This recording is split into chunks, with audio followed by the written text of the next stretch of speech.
Assalamualaikum warahmatullahi wabarakatuh. Sekalung apresiasi kami hulurkan buat peneraju acara Kombinasi Kehakiman Intelektual Berintegriti. Div-div kehormat yang disanjungi Tuan yang terutama Tun Seri Setia Dr. Haji Muhammad Ali bin Muhammad Rustam. Seterusnya hadirin hadirat yang dikasihi dekat di hati, salam Malaysia Madani kami titipkan buat semua.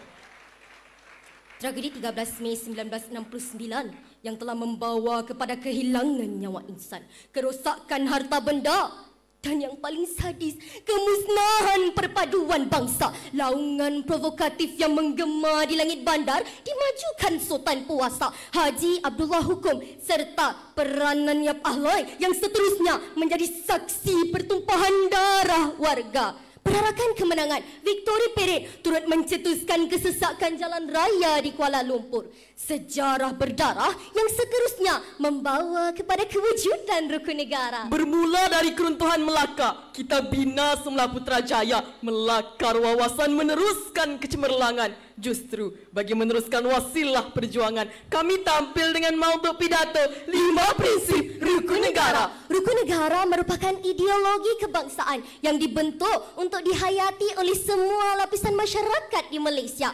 Terdiri daripada 5 prinsip. Yang pertama, kepercayaan kepada Tuhan. Yang kedua, kesetiaan kepada raja dan negara. Yang ketiga, keluhuran perlembagaan. Yang keempat, kedaulatan undang-undang. Dan yang kelima, kesopanan dan kesusilaan. Bagaikan 5 pendekar perkasa, bangkit gagah demi negara. Tanpanya hilang permuafakatan kaum di Malaysia. Tanpanya ranap negara dimamah salah laku. Pidato pada hari ini berkehendakkan kita dalam merungkai dan menilai bagaimana rukun negara mampu menjadi tonggak keharmonian negara yang akan kami zahirkan dalam 3 dimensi yang berbeza. Sidang warga Dewan yang budiman.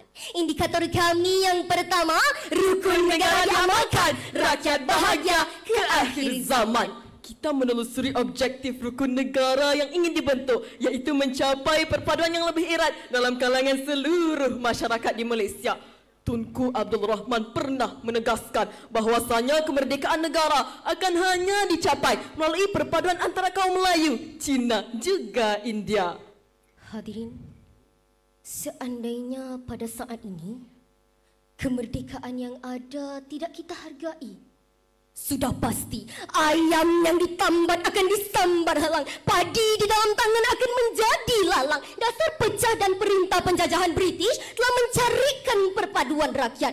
Kerana itulah hadirin, perpaduan merupakan tonggak utama kecemerlangan negara. Buktinya, bagaimana Indeks Keamanan Global 2024 yang telah meletakkan Malaysia di tangga ke-10 negara paling aman daripada keseluruhan 216 buah negara adalah bukti bahawa perpaduan sememangnya tonggak negara yang mapan. Ibarat tutur cendekiawan, seikat bak seri, serumpun bak serai. Maka benarlah, rukun negara diamalkan, rakyat bahagia ke akhir zaman. Hadirin yang disanjungi, indikator kami yang kedua, rukun negara dihayati, penghayatan agama tersemat di hati. Menurut Kamus Dewan edisi keempat, agama merupakan kepercayaan kepada Tuhan serta penerimaan ajaran dan perintahnya. Seperti prinsip pertama yang telah terpampang jelas dalam rukun negara, iaitu kepercayaan kepada Tuhan. Dalam konteks negara kita Malaysia ini, seharusnya apa yang telah tertulis dalam lipatan sejarah kita jadikan sebagai iktibar dalam membina kehidupan bermasyarakat dan karamah insannya yang lebih kukuh serta mantap. Justru itu, Menteri Pendidikan yang berhormat Puan Fadhina Siddiq telah membuat anjakan paradigma kurikulum persekolahan berkonsepkan karamah insannya yang menekankan tentang adab, akhlak juga integriti. Natijahnya, apabila penekanan karamah insaniah serta penghayatan agama dalam kehidupan dapat dipraktikkan, maka pastinya tidak akan kita dengari isu jatah negara yang diperlakukan secara jelik, isu jalur gemilang yang dipasang terbalik, isu keagamaan yang sering dikritik dan diusik, serta pelbagai lagi isu yang pelik-pelik. Maka jelaslah, Rukun negara dihayati, penghayatan agama tersemat di hati. Hadirin yang dikasihi, kita beralih pula kepada indikator kami yang ketiga. Rukun negara dijadikan panduan, kehidupan rakyat semakin ke hadapan. Merujuk kepada salah satu objektif rukun negara, bahawasanya negara kita Malaysia mendukung cita-cita hendak membina masyarakat progresif yang akan menggunakan sains dan teknologi moden yang bakal memajukan negara di persada antara bangsa agar Malaysia dapat bersukat sama paras, bertimbang sama berat dengan negara-negara maju yang lain. Menerusi Pelan Induk Pembangunan Perindustrian Bahadu 2030, Pelan Hala 7 Peralihan Tenaga Negara dan akhirnya program Gear Up dalam fasa yang pertama telah melibatkan sebanyak 6 GLIC memberikan komitmen secara kolektif dengan bantuan berjumlah 120 bilion untuk inovasi langsung domestik berjumlah 440 bilion.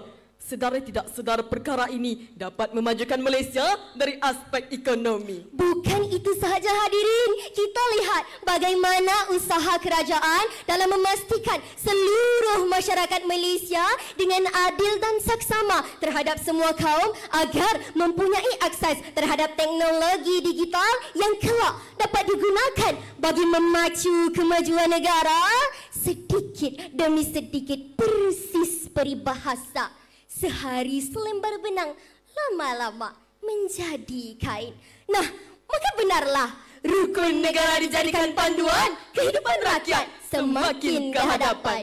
Tuntasnya, keprihatinan semua pihak perlu dibudayakan. Alang-alang mandi biarlah basah, alang-alang menyelup pekasam biar sampai ke pangkal lengan. 5 prinsip rukun negara biar kita simpan, biar kita pegang erat selamanya. Kerana ia warisan, kerana ia maruah yang membentuk jati diri anak watan Malaysia. Bijak laksana tua, berani laksana jebat. Generasi yang bermaruah adalah generasi yang hebat. Sekian, wabillahi taufiq wal hidayah. Wassalamualaikum warahmatullahi wabarakatuh.